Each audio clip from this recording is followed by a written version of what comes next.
Recyclical, making lithium-ion last forever.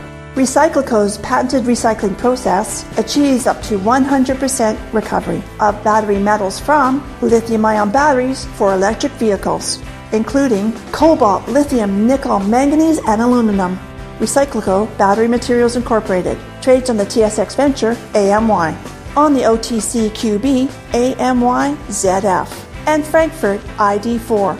For more information, visit recyclical.com or phone us at 778-574-4444. Recyclical, making lithium-ion last forever. You're listening to HowStreet.com radio, available online at TalkDigitalNetwork.com. Welcome to HowStreet.com radio, the online source for market opinions. Here is Jim Goddard. My guest is market historian Bob Hoye. He's the chief investment strategist for chartsandmarkets.com. He's speaking to us from Vancouver. Welcome back to the show, Bob. Yeah, hi, Jim. I always enjoy our Friday get-together with you and with our listening audience out there. And we enjoy answering listener questions. Our first one comes from Henrik B. His questions are quite lengthy here, so please bear with us.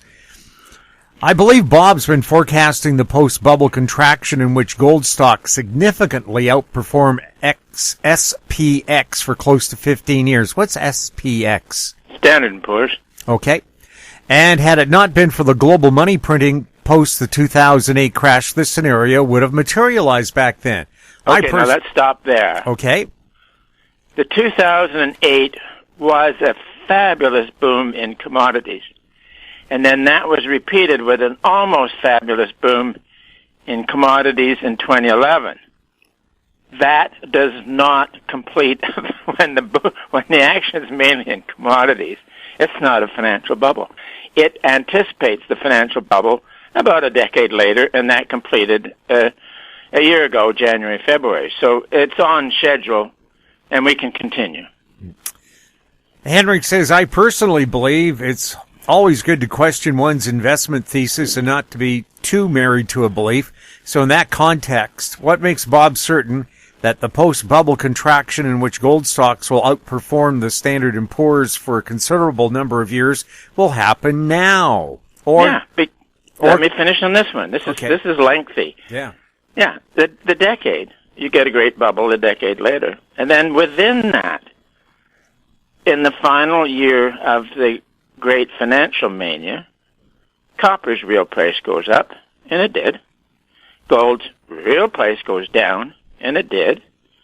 And then as you get into the transition to the contraction, copper's real price goes down, and it has. And gold's real price is close to going up. And on top of this, there's another one. Real long interest rates go up painfully, and it's been painful so far. And then another feature of a post-bubble contraction is the senior currency becoming kind of firm, steady up, and we've had a very strong rally in the dollar up to 114, and it's corrected down to 101, quite a big correction. So let's continue with the thesis. Mm-hmm. Henrik asks, or could the establishment, central banks, governments, etc., succeed in kicking the can down the road once again? No, in each time there has been a senior central bank, and as far as evidence goes, they have attempted to inflate during the contraction and were overwhelmed by the natural forces. Mm-hmm. Now, the second major question here from Henrik, using the Hoye, or Hoye. Yeah, that's gold stocks. Sure. As a proxy for gold stocks, there's a long-term parallel trend channel dating back to 2001 with the upper trend channel at 1200. Is the Hoye 1200 a fair forecast guesstimate for a long-term target, or which long-term target do you envision for the outstanding gold stock bull market? Yeah, the key thing is not going back to 2001. The key thing is where we are now. And you had the gold stocks, and we wrote about this in June when we jumped to using gold divided by the CRB as a proxy for gold's real price.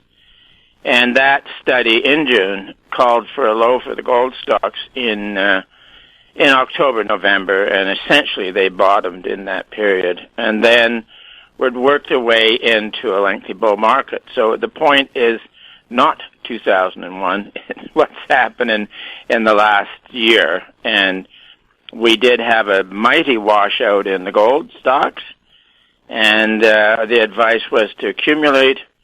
And then the most recent advice was we're looking for a correction in gold. You know, it kind of got overbought.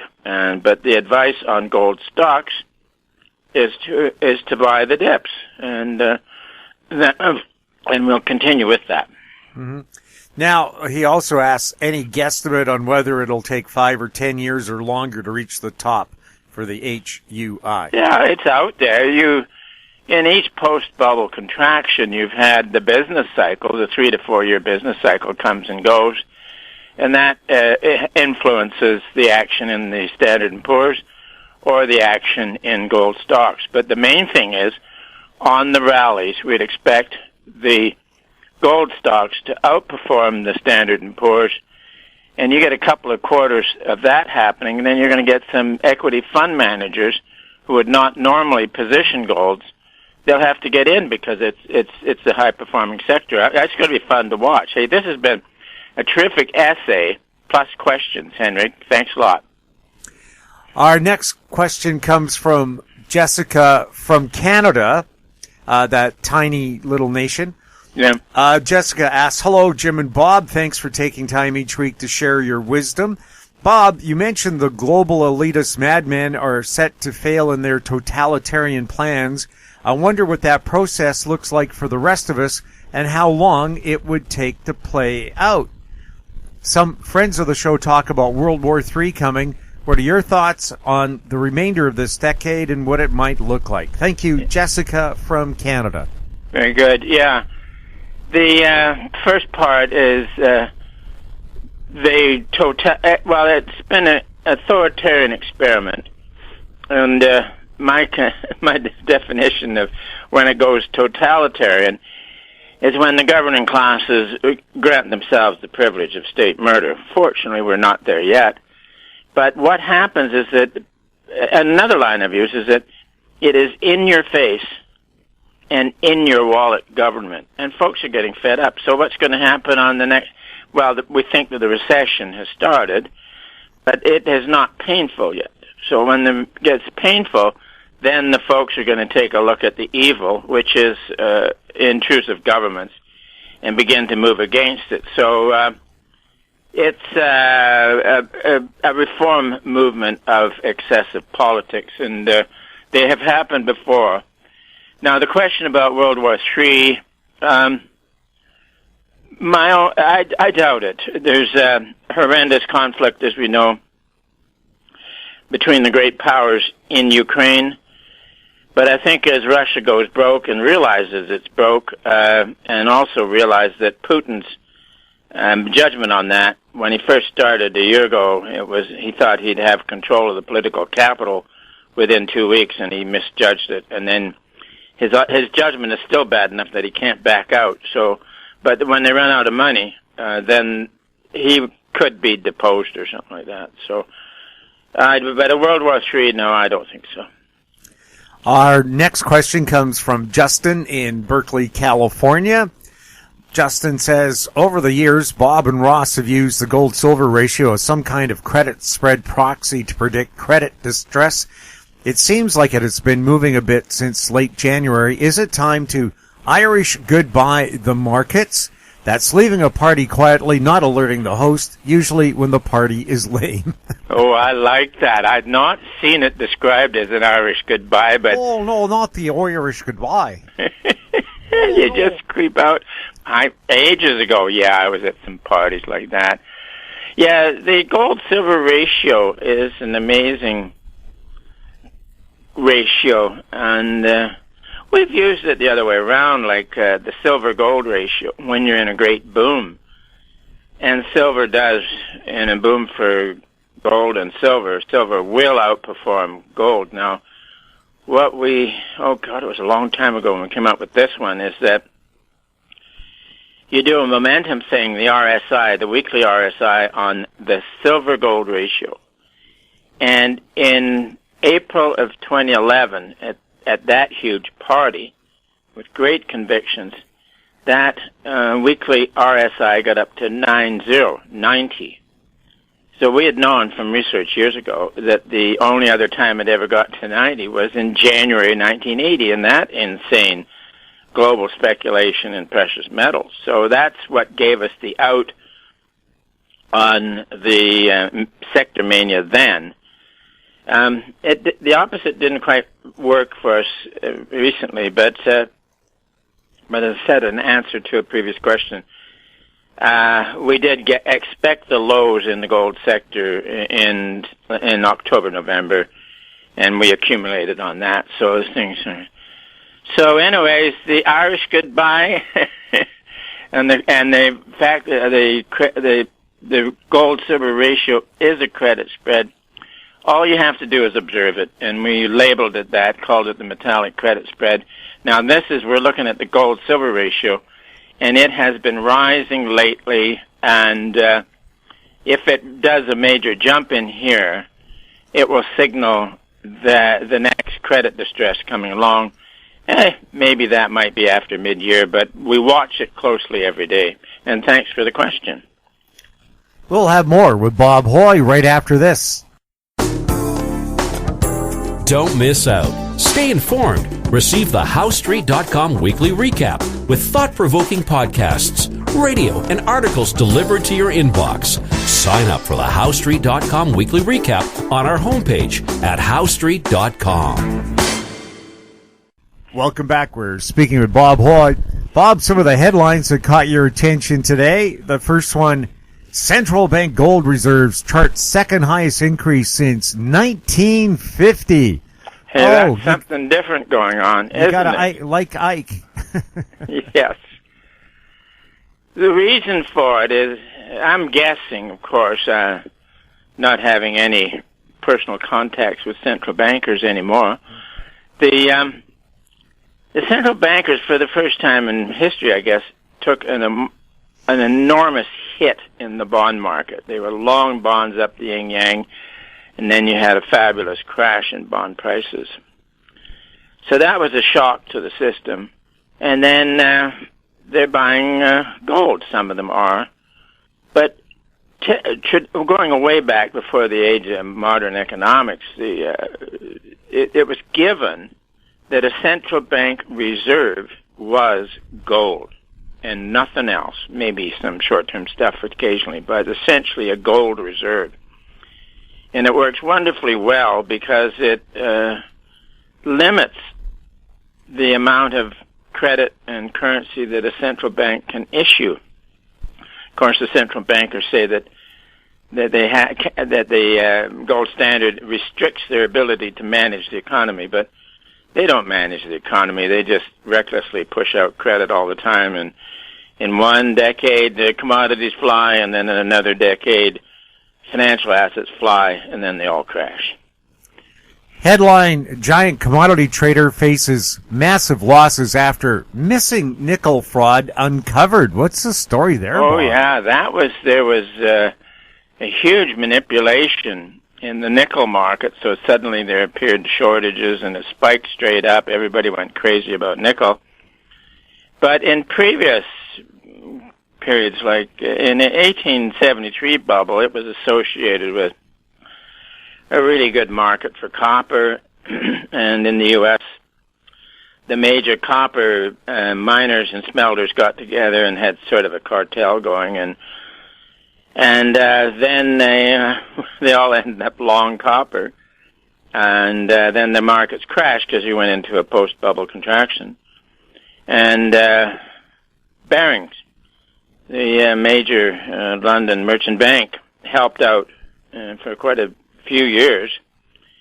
And then about 15 years later, they still carrying that copper position, and then they had a problem with the Argentinian bonds crashing, so Barings, the great bank, then had a momentary failure. So this is similar a great manipulation in a base metal, and a massive spike in price, and that ruins everything on the way up and then on the way down. So this will take many, many years to sort out the problems, and it'll be interesting to see which of the London merchants or which of the banks are offside on this thing and get whacked. But somebody's going to get whacked. Japan adopts nuclear energy in major turnaround since the Fukushima meltdown in 2011 after the earthquake. Oh, yeah. I like the headlines. It's turnaround. They've changed their policy. Because nuclear power, in any sort of power source, you want to look at the density of the power source, and the density of nuclear fission is enormous. It's fabulous. So they're going to go to nuclear power, but the new power plants are smaller. You can have them in a modular form, so you can build a number of them relatively near to where you may be using the electricity. But also they are a lower pressure reactors, and so yes, I think the world is going to go to uranium-powered and derived electricity. But that doesn't mean there's going to be a bid for uranium in the ground and the uranium miners are going to be fabulous. No, because these new reactors, they can use all the old radium all the old uranium that's hanging around. So yes, the world is going to go to nuclear power, but it won't put a huge bid in for uranium prices. Headline, junk loan market shrugs off economic worries. Oh, yeah. They've been buying low-grade stuff like it was going out of style. Now, junk itself has had a nice rally, and I did it the other day. Oh, about 8 points on 80 priced bond price. And then I looked at even worse. It was international junk. And it has rallied 10 points on a thing that's priced at about 40. So the action in the worst of junk has been fabulous. Hey, there's no regard for risk out there. I hope we see some technical excesses on this soon and can make a nice call on it. Headline, the devaluation run in emerging markets is just getting started. Yep, this is where individual countries, their central banks run out of any kind of reserve, and the currency crashes, and local interest rates soar. That's the way it works in lesser countries, so that's been happening. Now, Jim, I think if we could just jump to the last question, or the last headline. And that would be Ferrari heir races onto world's richest list with 400% stock boom. Yeah, yay, Ferrari. The Ferrari company is publicly traded.